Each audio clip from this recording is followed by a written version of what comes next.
こんにちは、コスプレイヤーの逆ヨガだよ。今回はこの呪術廻戦に登場する五条悟の衣装を作っていました。この服と眼帯、そしてウィッグの加工を行いました。それでは早速みんなで作ってみましょう。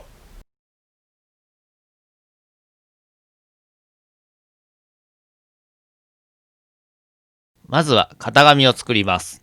一から作るのは大変なので、以前作ったリンクの型紙を流用します。元からあるリンクの型紙を写し取ります。紙はハトロン紙という型紙を作る紙を使ってます。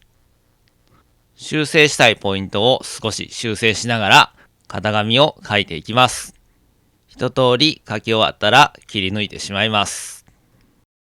トルソーに着付けてみて具合を見ます。実際に着てみるのもいいですね。着付けてみておかしな点は随時修正していきます。完成したらバラしてしまいます。これを型紙として使います。生地を切り出します。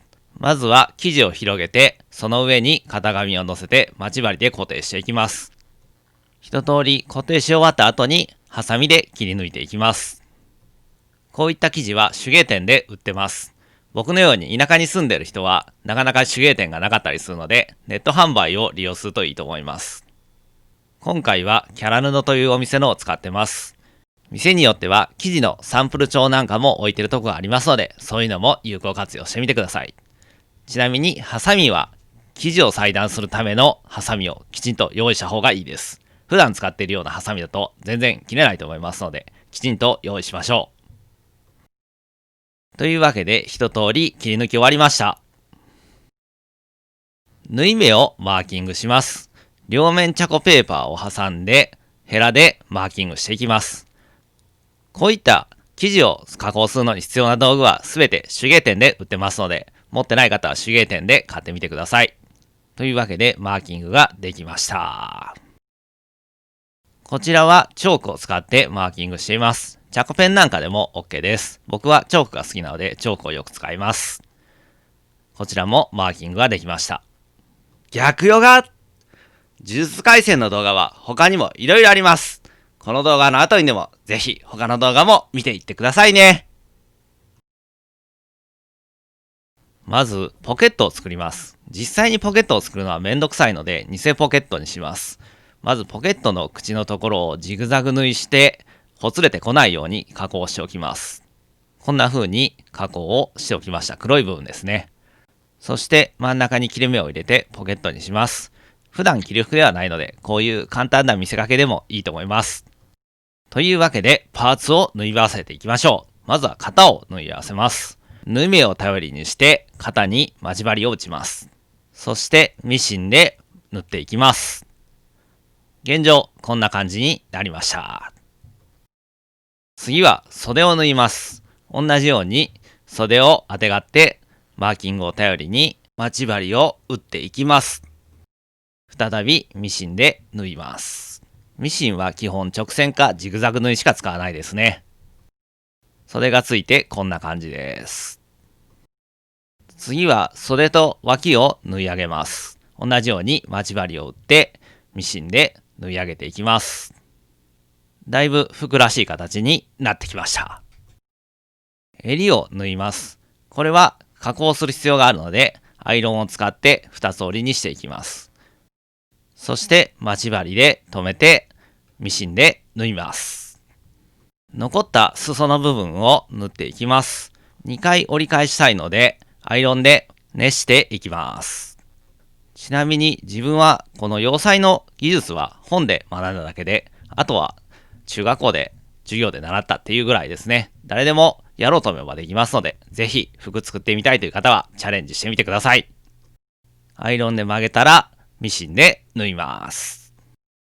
正面はファスナー開きにします。ファスナーを待ち針で固定します。家に赤いファスナーが余ってたのでそれを使ってます。どうせ目立たないんで何色でもいいかなと思います。というわけでファスナーを縫います。ファスナーを縫うときはファスナー押さえっていうのがついてると思いますので、それに変えてやってみてください。普通の押さえと違って幅が狭いのでファスナーも楽に縫えます。最後にマジックテープを切ってそれをファスナーの横に縫い付けます。これにて服は完成です。服を作るのにかかった制作時間は6時間。材料費は1500円となります。質問があればコメントでお気軽に書き込んでくださいね。前はこのようにファスナーとマジックテープで締まるようになってます。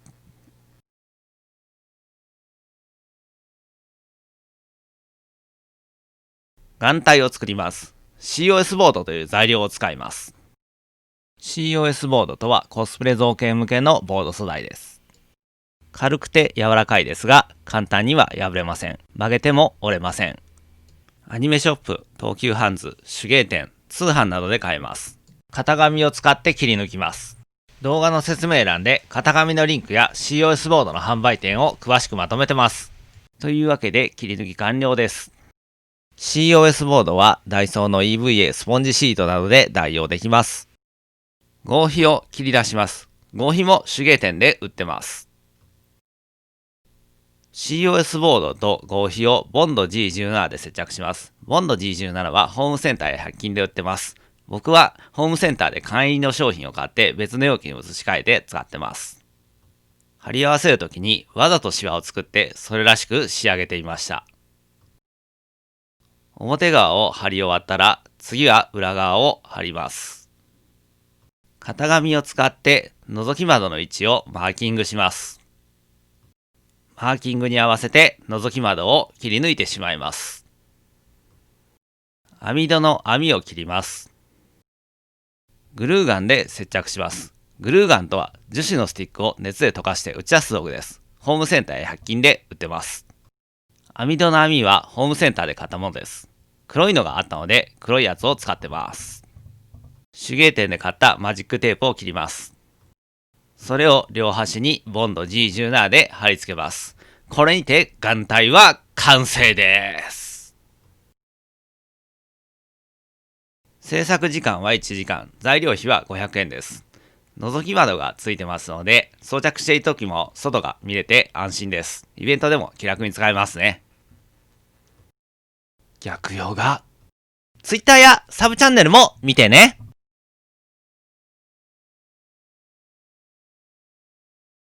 ウィッグを加工していきます。ウィッグというのはコスプレ用のカツラだと思ってもらえれば結構です。ウィッグはコスプレ関連ショップやウィッグ専門店などで売ってます。地方に住んでるとそういう店がないので通販で買うのがいいかなと思います。いろんなメーカーがウィッグを作ってますが、こちらはクラッセというメーカーのものを使っております。値段は3000円から5000円ぐらいですね。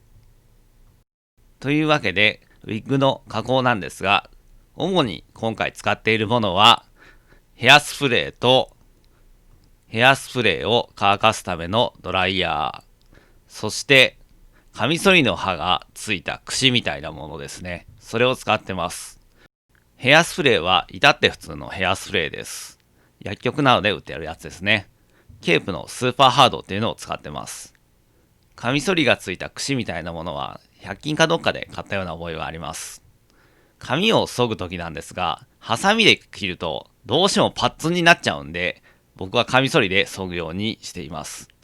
作業の流れですが、ヘアスプレーで髪を上に立てて、いらない部分を削ぐの繰り返しで作業しているだけです。コスプレするにおいて、武器とか防具を作ったりとか服を作ったりとかいろんな工程があるんですが、その中でも僕はウィッグ加工が一番苦手なので、あんまりこれは参考にならないかもしれないですが、まあこんな感じでやっているという程度で見といてもらえればなと思います。というわけで2時間ほどかけてウィッグの加工が終了しました。てなわけで一通り完成です。こういった簡単な衣装のキャラでしたら気軽に自作していけると思いますので、こういったキャラを足がかりにコスプレを始めてみるというのもいいんじゃないかなと思います。ぜひやってみてくださいね。こんな感じで何でも自分で作っちゃう僕なんですが、実は一番作るのが苦手なものがあります。それはコスプレ友達です。今年に入ってから家での動画撮影でしかやってないです。気軽に合わせなど誘ってやってくださいね。よろしければチャンネル登録お願いいたします。それでは皆さんご視聴ありがとうございました。またねー。